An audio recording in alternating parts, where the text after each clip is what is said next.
ঢালিউডের একসময় স্বপ্নকন্যা প্রিয়দর্শিনী খ্যাত অভিনেত্রী মৌসুমী দীর্ঘদিন ধরেই রূপালী পর্দা থেকে আড়ালে। দেশ ছেড়ে ৭ সমুদ্র ১৩ নদী পেরিয়ে এখন তার ঠিকানা যুক্তরাষ্ট্রে। আলো ঝলমলে প্রিমিয়ার, ক্যামেরার ফ্ল্যাশ আর ভক্তদের উচ্ছ্বাস থেকে দূরে থেকেও তিনি রয়ে গিয়েছেন স্মৃতির পর্দায় উজ্জ্বল। মাঝে একবার আলোচনায় এসেছিলেন টেলিফিল্ম সুন্দরী PS চাই দিয়ে। সহশিল্পী হাসান জাহাঙ্গীরকে ঘিরে সামাজিক মাধ্যমে নানা গুঞ্জন ছড়িয়েছিলেন।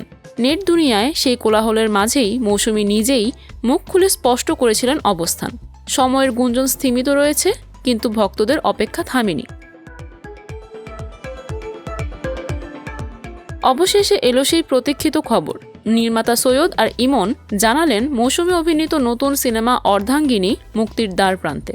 তবে এটি প্রেক্ষাগৃহে নয়, মুক্তি পাবে digital platform BD Films USA নামের ইউটিউব চ্যানেলে।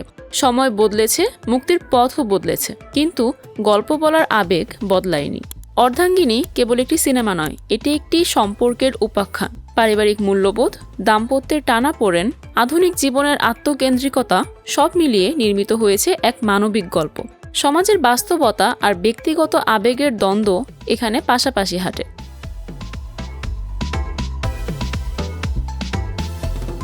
মৌসুমীর সঙ্গে অভিনয় করেছেন তরিকুল ইসলাম মিঠু, জলি আহমেদ, সারোয়ার প্রেমেল সহ আরও অনেকে। প্রযোজনার দায়িত্বেও রয়েছেন তরিকুল ইসলাম মিঠু। সঙ্গীত পরিচালনা করেছেন মেহেদী হাসান তামজিদ, যার সুর ছবির আবেগকে আরও গভীর করেছে।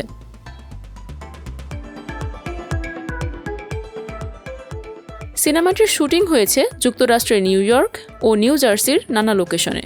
শহরের ব্যস্ততা, প্রবাস জীবনের নিঃসঙ্গতা আর সম্পর্কের সূক্ষ্ম রসায়ন মিলিয়ে ছবিটি পেয়েছে ভিন্ন আবহ। শুরুতে এটি টেলিফিল্ম হিসেবে নির্মিত হয়েছিল। যুক্তরাষ্ট্রে একটি প্রিমিয়ার শোতে প্রদর্শিত হয় 1 ঘন্টা 20 মিনিট দৈর্ঘ্যের সংস্করণটি। পরে সম্পাদনার মাধ্যমে একে পূর্ণদৈর্ঘ্য চলচ্চিত্রে রূপ দেওয়া হয়।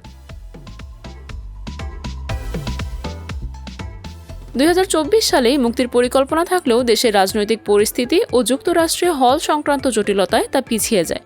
অবশেষে ডিজিটাল মাধ্যমেই দর্শকের সামনে আসছে অর্ধাঙ্গিনী। দীর্ঘ নীরবতার পর এই প্রত্যাবর্তন যেন এক আবেগঘন পুনর্মিলন। সময়ের ব্যবধানে অনেক কিছু বদলেছে, কিন্তু মৌসুমীর প্রতি দর্শকের ভালোবাসা যে অটুট। অর্ধাঙ্গিনী সেই ভালোবাসারই নতুন অধ্যায় হয়ে উঠতে পারে।